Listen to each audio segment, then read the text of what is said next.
mana ina iwi I ro rangatira mā nā mihi nui. Ko tēnei taku mihi nā takana whenua o te whanganui a Tara. Nau mai hara mai ki te whare te wahi a mahi e Aotearoa. Ko Hamish McDougall taku ingoa. Tēnā koutou, tēnā koutou, tēnā koutou katoa.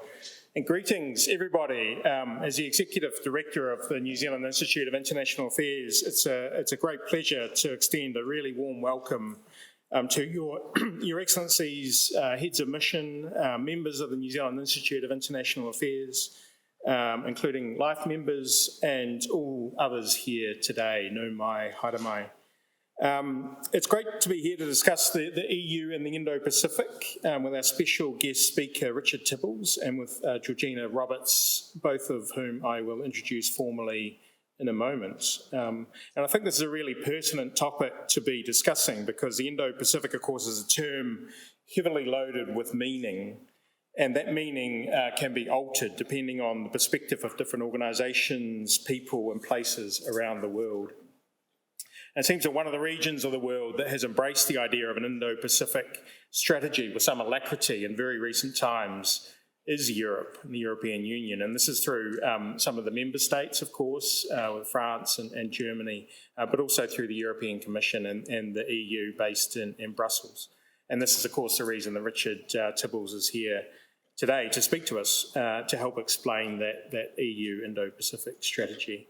I've had the privilege of hearing Richard speak twice in Paris about the EU Indo-Pacific strategy, and it seems evident from that, and of course much else besides, that this enhanced focus on the Indo-Pacific from external powers such as the EU is really important for us in New Zealand to understand both its effects on us and in the broader Pacific region. And just to underline that growing interest in the region, I did notice a report this week issued by the Lowy Institute, which noted that the Pacific is the fastest growing area in the world when it comes to diplomatic representation. It's expanded by about 10% in the last year. And of course, much, although certainly not all of that, has come from Europe, the EU and its member states. And of course, this diplomatic investment comes with a range of other involvements that we'll hear about shortly this evening. Richard Tibbels took up his current position as Special Envoy for the Indo-Pacific in the European External Action Service in September 2022, having spent a long and distinguished career in the EEAS and the European Commission. His immediate prior roles were head of the Ukraine and Eastern Partnership Bilateral Relations Division, which I think coincided with the Russian invasion of Ukraine. And before this, he was the head of the US and Canada Division. And if I'm not mistaken, that coincided with the Trump presidency in the US. So, of course, both exceedingly challenging and also immensely interesting roles. Richard is going to come up shortly and talk for about 10 minutes or so. But we're really keen to make this event as discursive as possible. And we'll then go into a discussion with an audience Q&A with Georgina Roberts from the New Zealand Ministry of Foreign Affairs and Trade. Georgina is currently the Divisional Manager of the Ministry's Asia Regional Division. She's been in the New Zealand Foreign Service for over 20 years, including postings in London, Pretoria, Addis Ababa, and as New Zealand High Commissioner to Vanuatu and Solomon Islands, respectively. Georgina is of Ngāti Porou, Ngāti Rangi and Ngāti Kuri whakapapa, and she is, of course, a highly regarded expert within MFAT on a range of foreign affairs, foreign policy issues across the Asia and Pacific regions, and so we're very pleased to have her with us today. And then after the Q&A, after the audience Q&A, we'll ask His Excellency Lawrence Meredith, the European Union Ambassador to New Zealand, to provide some concluding remarks. And the Ambassador will remind you later, but you're all warmly invited to attend a drinks reception immediately after this event, which will be upstairs. You either go up the stairs or up the elevator one level and gravitate towards the railway station side of the building, just over there.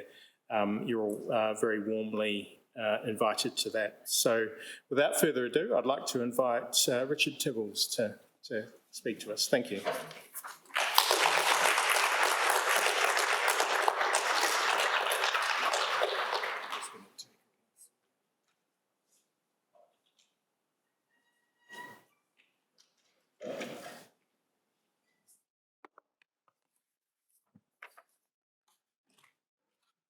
So let me begin by saying tēnā koutou katoa. I'm really pleased to be here today at the New Zealand Institute for International Affairs, and I really thank them for hosting me and organising this event today. And thanks also to the European Union delegation in New Zealand for helping organise this, and also for organising my meetings over the past few days. And I really thank in advance my colleague and friend Georgina Roberts for her excellent job in moderating this event tonight. So my visit to New Zealand comes 6 weeks after the third EU Indo-Pacific Ministerial Forum in Brussels on the 2nd of February. My visit today is to underline the EU's strong commitment to continuing to intensify our engagement with the Indo-Pacific region. And I'm really delighted to be here in New Zealand, and because I arrive at a time when the EU-New Zealand relationship is in fine fettle. We've always been close friends and partners. Now, at a difficult moment of heightened geopolitical tensions across the world, the free trade agreement sends a strong signal of our commitment to a rules-based trading system. And alongside our free trade agreement, New Zealand's association to Horizon Europe research programme is another indication of our burgeoning relationship. And I welcome the first success stories that we've had in bringing our scientists and innovators ever closer together. And the agreement, which came into force last year between Europol and the New Zealand authorities, also underlines our commitment to tackling serious crime and counter-terrorism and terrorism. So this strong partnership, this strong relationship between two like-minded partners sharing the same values and interests has never been more important. While, of course, geography still matters, we're now operating in one geopolitical and geo-economic theatre. What happens in Europe impacts on New Zealand and the Indo-Pacific, and the reverse is also true. The EU and New Zealand also both depend on the rules-based international order. And if a country succeeds in flouting the UN Charter and international law on the European continent, it sets a very bad precedent worldwide. And this is why we highly value our close coordination with New Zealand on Russia's war of aggression against Ukraine. And we appreciate New Zealand's strong support for Ukraine, its sanctions against Russia, and to support advancing accountability in the relevant international fora. Free trade agreement, Horizon Europe, and the Europol agreement with the law enforcement authorities of New Zealand are the three key developments which now put EU-New Zealand relations on a really positive track. And our like-mindedness is absolutely vital in today's challenging world. So I mentioned that we are keen supporters of the rules-based international order because that's what we both depend on. And if a country succeeds in flouting the UN Charter and international law on the European continent, it sets a very bad precedent worldwide. And this is why we highly value New Zealand's support for Ukraine, its sanctions against Russia, and the support in advancing accountability in the relevant international fora. Unlike Russia's war of aggression, the conflict in Gaza and the fallout in the wider Middle East have made vividly clear the link between security and economics and the impact conflicts have on the wider world, whether in terms of food security, energy security, or the security of navigation routes for commercial shipping.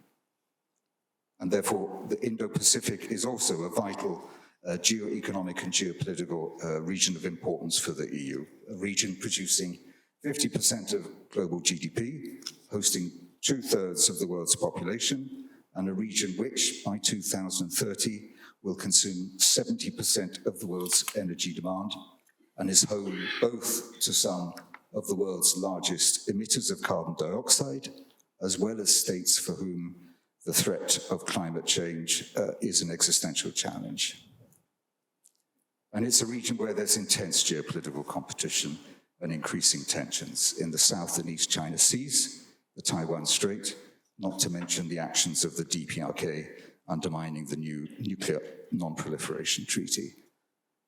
And the stability of our region, or your region, is also threatened by attempts at economic coercion, disinformation, and malevolent actions in the cyber field. So at this juncture, let me say a word on China. The EU has a clear-eyed assessment. For us, China is at one and the same time a partner, a competitor, and a systemic rival. China will remain a vital economic partner for the EU, as it will for New Zealand and the rest of the world. And it's clear that many of the world's biggest challenges can only be successfully tackled with China being part of the solution. However, there must be a level playing field for economic relations, and aggressive military rhetoric and exercises must be avoided, and international law, and notably the UN Convention on the Law of the Sea and universal human rights, must be respected. I mentioned that climate change is an existential threat for some countries, and that's obviously the case for some of New Zealand's neighbours in the Pacific. And this is going to be a vital area of EU-New Zealand cooperation going forward, both bilaterally and in the relevant multilateral fora. And it's very positive that we now have a specific bilateral dialogue on climate change, and we need to work together to maintain the high level of ambition on climate action. And if we're to succeed in building wider international support for the values we hold dear, we need to show that we're contributing to the priorities of the countries we seek to engage. Climate change is one such field. Reforming the multilateral system is another. A well-functioning UN, World Trade Organization, and international financial institutions are vital to achieve the Sustainable Development Goals and the Paris Agreement's commitments. And so therefore, we in the EU are looking forward to a productive outcome at the Summit of the Future later this year. Now let me turn to the Indo-Pacific specifically. And a quick slurp. So here, strengthening our partnerships is vital to achieve the goals I've mentioned, maintaining a rules-based order, working for prosperity and stability, and tackling climate change. So we've been active in implementing the strategy which we published in 2021, active across all 7 areas of priority that we identified: sustainable and inclusive prosperity, green transition, ocean governance, digital governance and partnerships, connectivity, security and defense, and human security. So let me pick out today some of the main points. Most importantly, the EU has stepped up its engagement with partners right across the Indo-Pacific region. European Commissioner Urpilainen was in Apia towards the end of 2023 to sign the Samoa Agreement. This now provides the framework for stepping up region-to-region dialogue and cooperation with our Pacific partners. We held a summit with ASEAN partners in December 2022 and signed new partnership and cooperation agreements with Thailand and Malaysia. Moving westwards in South Asia, we've now launched negotiations on a new PCA with Bangladesh, and the EU is now a dialogue partner in the main Indian Ocean regional organization, the Indian Ocean Rim Association, and has decided to join India's initiative, the Indo-Pacific Oceans Initiative. And of course, as I've mentioned, we're now bringing EU foreign ministers together with their Indo-Pacific counterparts on a regular basis, with the holding to date 3 EU Indo-Pacific ministerial forums. And in Brussels in February, we had around 70 delegations from the east coast of Africa to the Pacific Islands. And we believe these have highlighted the broad support from our Indo-Pacific partners for the approach we've taken in our strategy, namely a broad menu of possible areas of cooperation which are tailor-made to the mutual interests of the EU and the respective partners. And we're very pleased on this occasion, on the third occasion in Brussels, to have organised a specific Pacific Day with the participation of our Pacific partners to really highlight our cooperation. Our development cooperation, the EU's development cooperation commitment for 2014 to 27 amounts to 1.5 billion euros and is very much aligned with the Pacific Island Forum 2050 strategy for the Blue Pacific continent. So based on our historic links, our long-standing relations and presence, strong trade ties, shared values, we believe the EU is seen a trusted partner with no hidden agenda in the Pacific. And we hope we can build on this in the years ahead.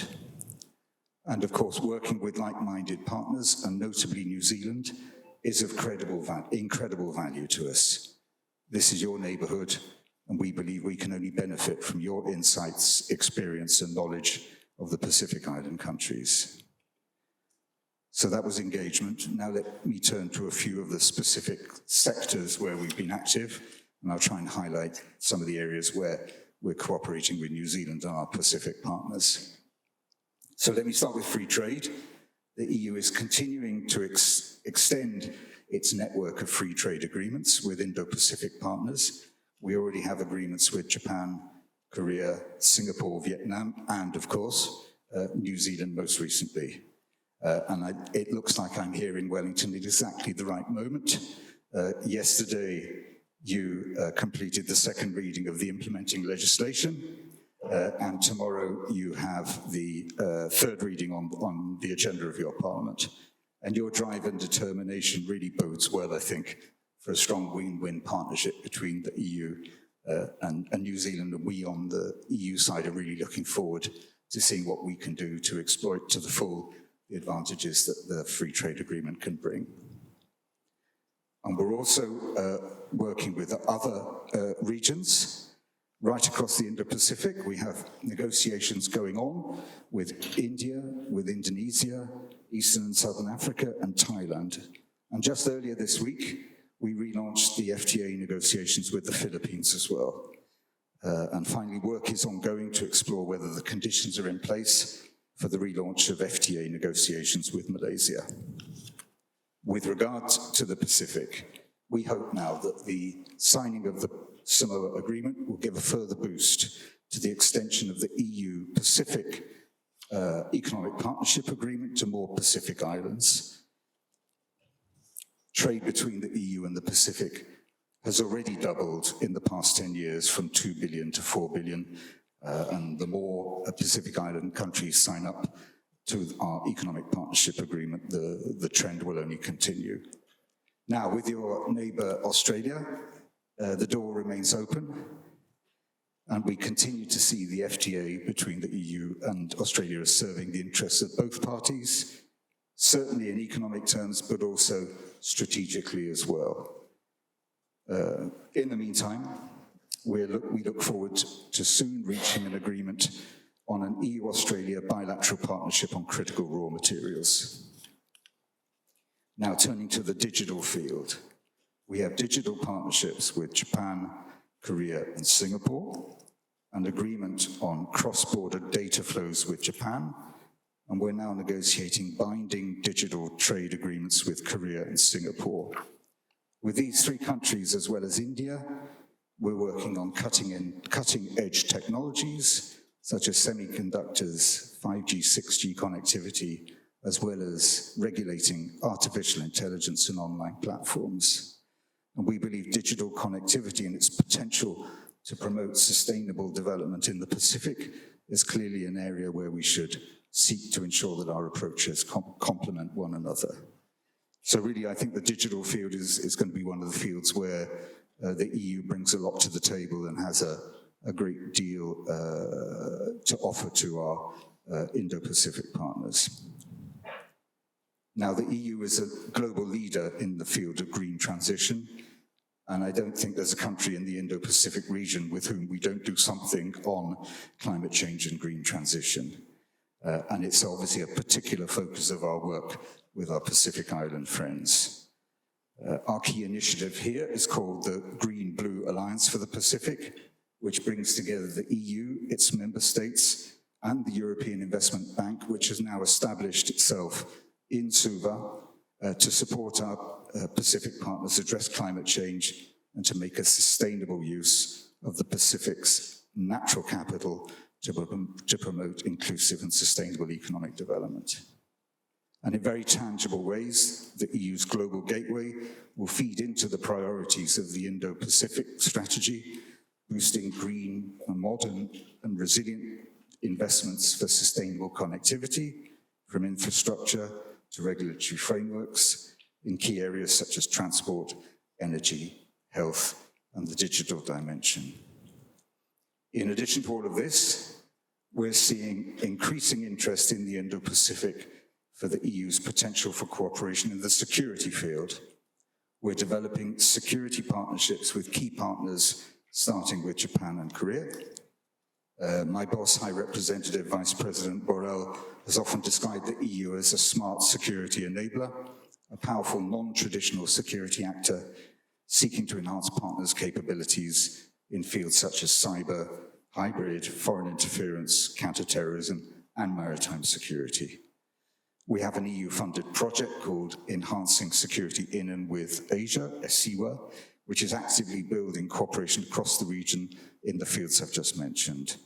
And our CRIMARIO project, Critical Maritime Routes in the Indo-Pacific, is strengthening partners in the field of maritime domain awareness through the platform IORIS and with the information sharing network ShareIt. And we have over 90 agencies from 40 countries now working with or being trained on the IORIS platform. And we hope that New Zealand will see IORIS as an element of its future plans in the future in this field. Naval deployments are also important to highlight the EU's commitment to uphold freedom of navigation. The EU Operation Atalanta has proven indispensable to securing the Gulf of Aden against pirate attacks and has conducted many joint exercises with Indo-Pacific partners. And now we've launched a new maritime operation called Aspides, and this is designed to protect merchant vessels in the Red Sea following the increasing number of Houthi attacks on merchant vessels. And in addition to all of this, we've established a coordinated maritime presence in the Northwest Indian Ocean, which is designed to coordinate the presence of the naval assets of our member states in that part of the Indo-Pacific.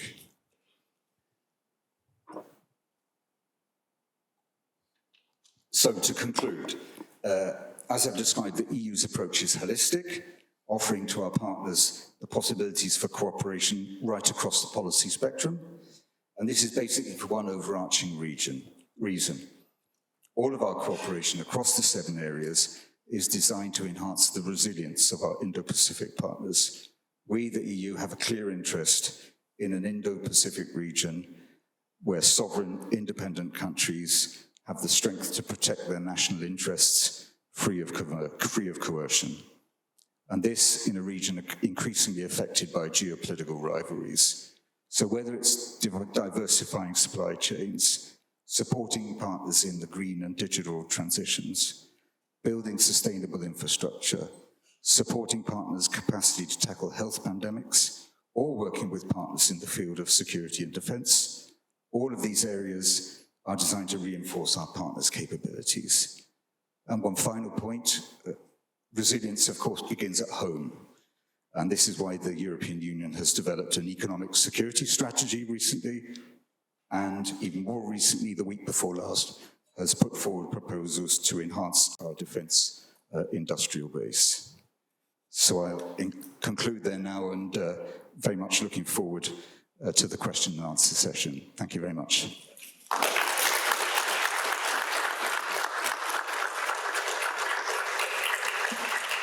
Certainly for Europe, this is one region and traffic does flow all the way, if you like, from the Pacific Islands and Japan on one side through to Europe via the Red Sea, which underlines the importance of our Operation Aspides at the moment to make sure that the freedom of navigation through this channel from the Indo-Pacific is upheld. So for us, it's a question of geography and the interlinkage between Europe and all of the countries of this region. I'm going to offer just a brief further comment on that one, acknowledging that it is terminology that here in Aotearoa, New Zealand has gone through a transition. Asia Pacific is still prominent in some of our economic partnerships, obviously, APEC being a priority regional partnership and will remain APEC. When we think back, it's broadly agreed, I think, that the term Indo-Pacific emerged most prominently through former Prime Minister Shinzo Abe from 2007, but has been picked up by a number of other countries, including those the increasing number who are articulating Indo-Pacific strategies. For Aotearoa New Zealand, we also acknowledge that the term Indo-Pacific, whilst it's in more common usage for us, it's still a term that perhaps is a bit more questioned by some of our Pacific whānau and Pacific countries who have expressed concerns about that terminology as well. Very conscious of that. It is one that we use much more commonly in government, and certainly with the new government has been using that term. Any other questions to follow on from our starter? My question centres around, because obviously the EU is engaging in the Pacific, and a lot of Pacific countries are also engaged with the BRI, how do you deal with the challenges of a country like New Zealand, who is a signatory to the BRI, but is also engaging with EU economic initiatives, and the challenges that potentially you find with some Pacific Island states who might perceive the EU playing in our backyard, and they don't welcome that in some respects? So I think there are two parts to your question. There's the nature of the EU engagement, and then there is the notion of backyard. I mean, to take the second one first, as I said, we really value the view of New Zealand here in the Pacific region, which can guide us in how we interact with the region. So we're really listening to our Pacific partners themselves, which I think cannot be underestimated, as well as to key partners of the Pacific Islands, such as New Zealand. So that's, I think, how we would work. I'm not sure whether we like particularly the term backyard, but obviously we see that New Zealand, Australia are key players in this region, just as we are on issues closer to Europe, but we're very much keen to work with our international partners in making the best possible impact in supporting our Pacific partners. With regard then to the BRI, I'm not going to comment on that specifically. What I'm going to say is that we have an interest, as I said in my intervention, in supporting the resilience of our partners, making sure that what we do is in line with their national interests, that we build, support their good governance, that we support sustainable economic development, that we don't get countries into big debt issues, and that we work with our partners to ensure that they fully participate in the green and digital transitions which all of us are undergoing. So, I mean, I think that these are the characteristics of the EU's engagement. We have the Global Gateway, which is our initiative to bring all of this together, to really make the biggest possible impact. We're very keen to work with our member states, with our bank, the European Investment Bank, as well as other financial institutions, as well as the private sector, to have the most impact and to ensure that our engagement really is sustainable and in line with the national interests of the countries that we aim to support. So I'll allow you to compare yourself that with other initiatives. Thanks for your question, Jack. Any other questions Marion. Thank you. My name's Marion Crawshaw. I'm a former diplomat and for New Zealand diplomat, and I'm a senior fellow at the Centre for Strategic Studies at this university. And I've done a number of... Can you put the microphone a bit closer, please? So, is that better? Yeah. I've done a number of Pacific postings, as Georgina knows well. My question, I guess, just one a bit more of explanation. I know that the EU has been a significant donor for the Pacific over a number of years, and it's that development assistance has ebbed and flowed at times, I would say. Is it the case that the EU's development assistance is now encompassed by the Indo-Pacific strategy, or do these things sit separately? I think there is a certain distinctiveness to our support for the Pacific because our framework relations with the Pacific Islands are governed by, as I said, the Samoa Agreement, which is the agreement that we have with our African, Caribbean and Pacific partners. So that is, if you like, the framework, but within that, we do have specific sets of development cooperation. However, the general thrust of our development cooperation, and certainly we are joined up in the institutions, it's one, if you like, set up with one development instrument with which we operate throughout the world. The thrust is the thrust of the Global Gateway. So this is really our direction of travel. We want joined up assistance between the EU, its member states and the private sector. And we want to do this in a very sustainable way, which supports our partners in the transitions that I've described. So our support is very much designed for the long term. Ebbs and flows, hopefully, are a thing of the past. We're here for the long term. We're sticking around, and we're serious about generating sustainable development and preparing the countries for the green and digital transitions.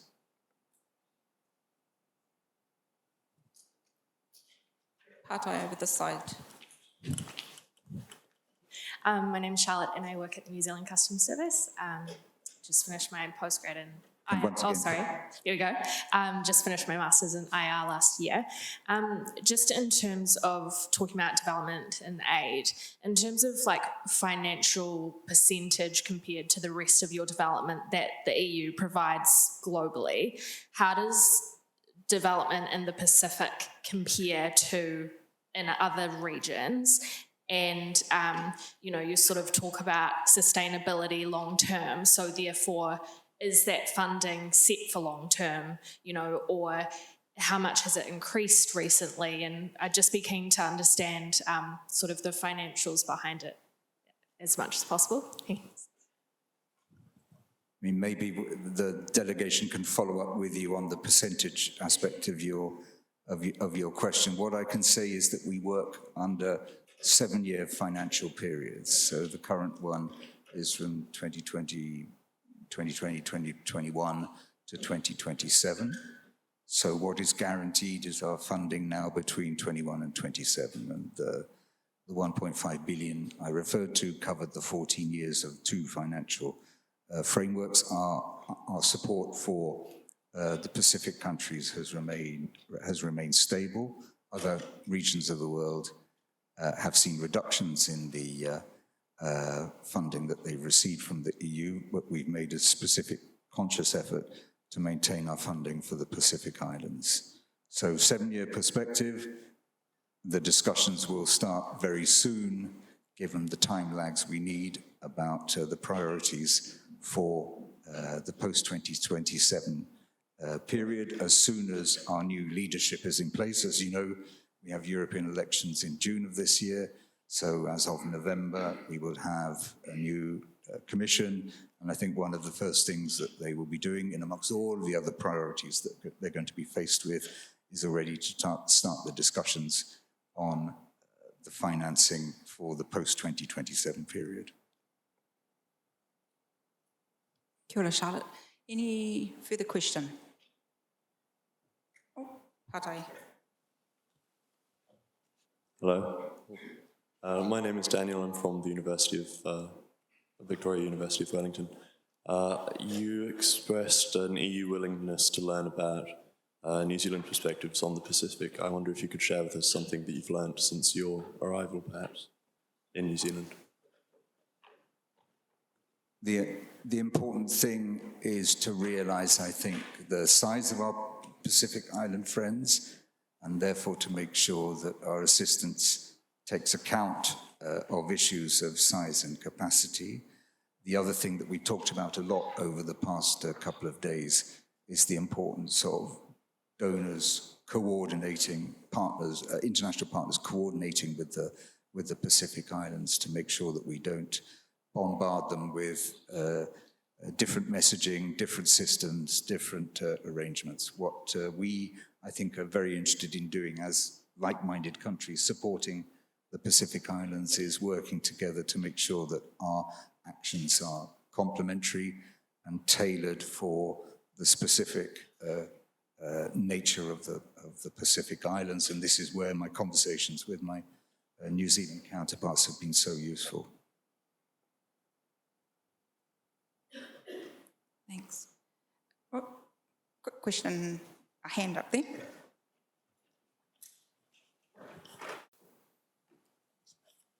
Kia ora, Adam Shinsky, NZIA member.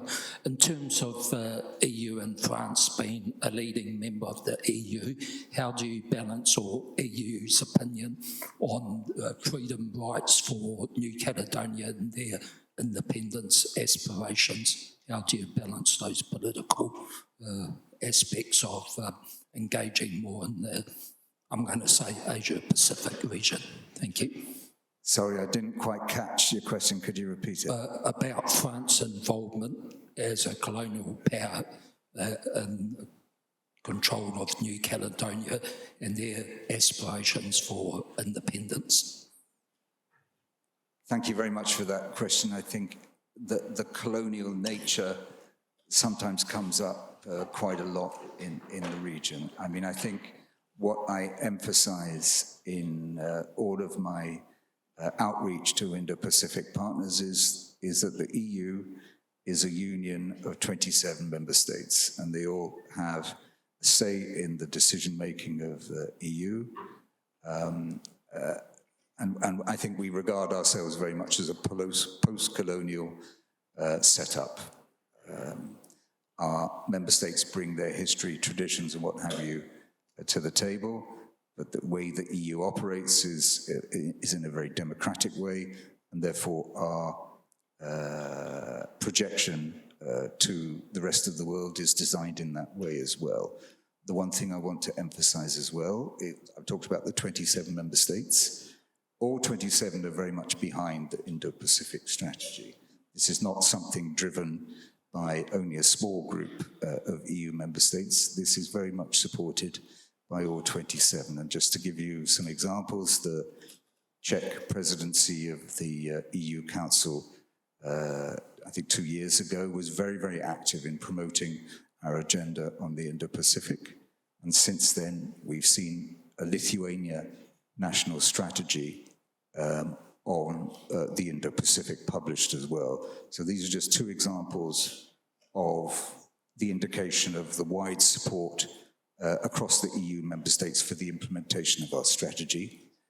And I also draw attention to the fact that some of our member states have been subject to the bad effects of colonialism and imperialism, Soviet, Russian, British as well. So the notion of the EU bringing colonialism back into the Indo-Pacific region is one that I very strongly disagree with, because I think we really are in the business of partnership, just as we have kind of equal partnership between the 27 member states. So we're very keen on having that partnership with our Indo-Pacific partners. Thanks. There's a question immediately behind. And then, do I see another hand over here? Come to you. Thank you, Adrian Muckle from the History Program at Victoria University. I'd like to follow up on the previous question in relation to New Caledonia. And I wonder, I believe last year President Macron discussed the strategic importance to the European Union of New Caledonia's nickel. And I wonder if you could update us on to what degree the EU has taken a position on strategic resources, I guess, in the Pacific and in particular in New Caledonia. I have to say that New Caledonia is a kind of an internal issue of the EU because it's part of our member states. So I am not really responsible for, how can I put it, outreach to different regions of the EU. So I'm going to leave New Caledonia where it is. What we are interested in is building partnerships with our Indo-Pacific partners in the field of critical raw materials. We are concerned about the strategic vulnerabilities we have in a very, very small number of areas. And I mentioned our intention to try and conclude a critical raw materials partnership with Australia. This is just one example of how we are diversifying our supply chains and building positive partnerships with our Indo-Pacific partners in the field of raw materials. Thanks. There was a question right here in the centre.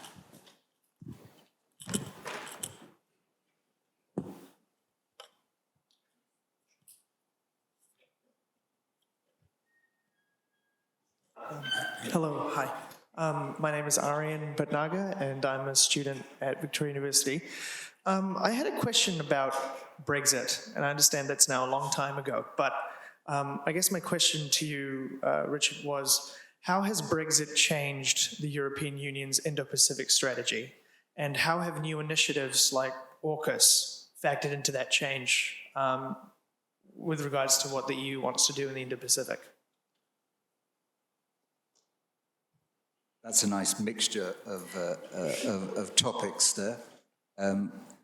Brexit was 2016, our Indo-Pacific strategy was 2021, so it's really been designed post-Brexit in the interest of the 27 member states who are members of the EU today. So I wouldn't say there's a strong impact of Brexit on our strategy. What I would say is that I see in the future, I mean, the political conditions are not necessarily right there at the moment, but I do see in the future that in terms of foreign policy, the Indo-Pacific is one of the obvious areas where the EU and the UK's interests will align.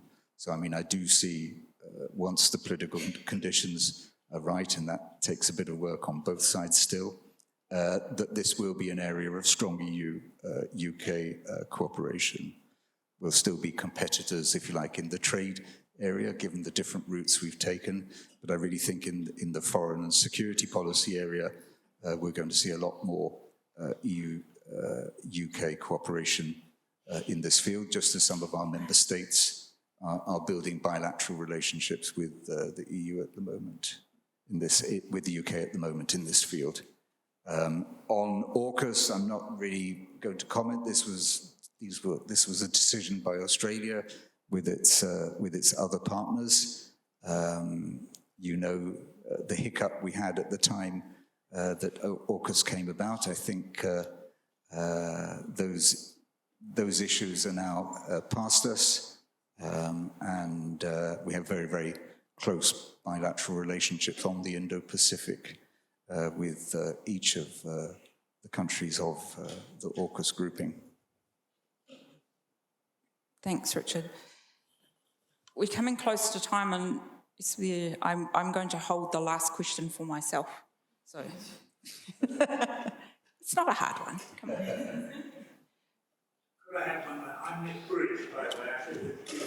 Richard, how difficult is it to coordinate 27 countries on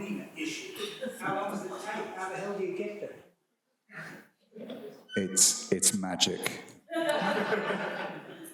No, seriously, it's part of the genius of the EU. I mean, obviously, I'm not exactly objective in this because I'm in the system, believe in the system, see the system working imperfectly on many occasions, but it does work.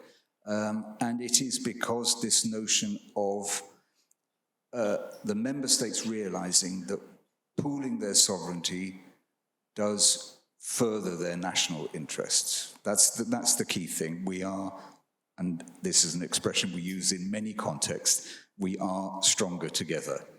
And that's why we achieve consensus, is because the member states see an interest in doing so. It takes a long time, can take a long time. It doesn't necessarily take a long time. Look at the speed with which we supported Ukraine following Russia's invasion. Look at the speed with which we imposed sanctions on Russia. So if there is the political will to move quickly, we move quickly.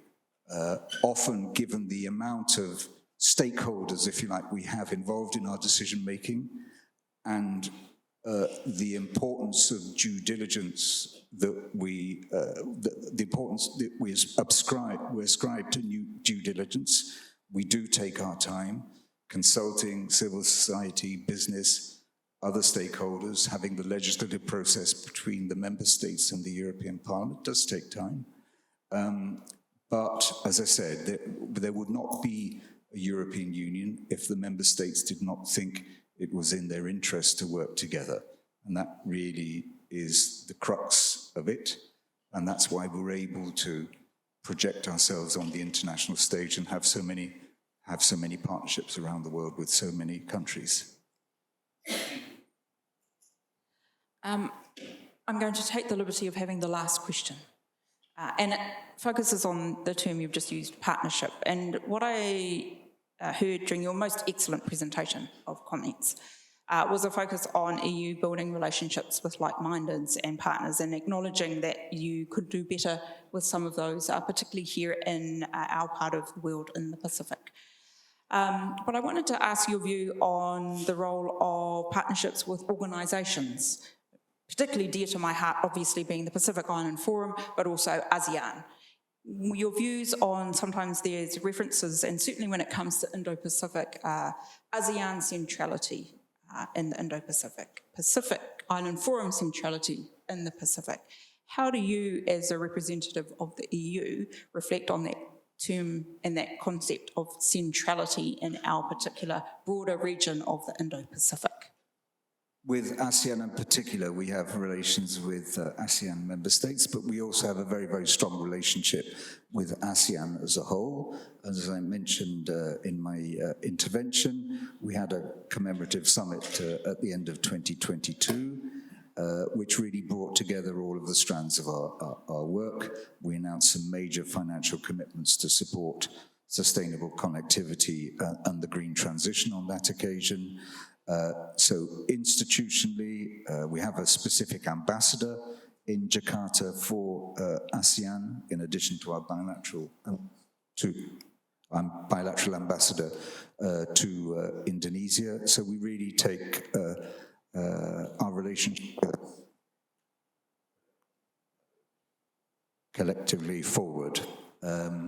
With the Pacific Island Forum, we were present at the high official level at the most recent summit, and this followed on from Commissioner Urpilainen's presence in Apia for the signature of the Samoa Agreement. This is further away, so presence is not so easy, but we are very convinced that the Pacific Islands Forum is crucial for coordinating amongst the Pacific Island countries and is a framework that exterior partners can work with. We took a very close look at the 2050 strategy for the Blue Pacific continent when designing our support for the Pacific, and we'll continue to do so. Thanks. I think that takes us to the end of our time. There will be further opportunity for those who are able to stay to have a drink or have further conversation with Richard and some of the other colleagues who are here this evening. Richard, thanks. Good to hear from you. Put on the spot a little bit. Some really pertinent questions. I'd like to thank everybody for the questions that you've asked, and I'm going to hand over to Lawrence to wrap us up for the evening.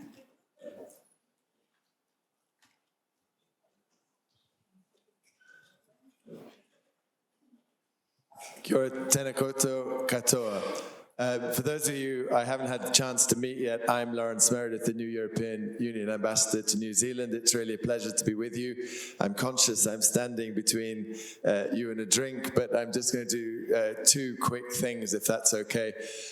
Firstly, I'd like to make three concluding remarks, and then I'd like to give, of course, a vote of thanks. In terms of the concluding remarks, the first thing I want to say is I'm, of course, delighted to have Richard Tibbels, my good friend and the EU Special Envoy for the Indo-Pacific, with us this evening, because firstly, it's important to those on Team Europe, and it's also a pleasure to have fellow European Union ambassadors as an important part of tonight's audience, because we on the Team Europe side, we really want to step up the European Union's engagement in the Pacific, and that means the member states, but also the European Union acting together. And that's our first most important message. And Richard's visit is part of a series that began with the European Union's Indo-Pacific Forum. In February, we've had the European Union Ambassador to the Pacific, Barbara Plinkett, here a month ago, Richard now, and I will go to accompany our managing director, who will have the European Union's trilateral meeting, so with the New Zealand authorities and the Australian authorities in Suva in mid-April. So it's part of a very important message that we want to engage more in the Pacific.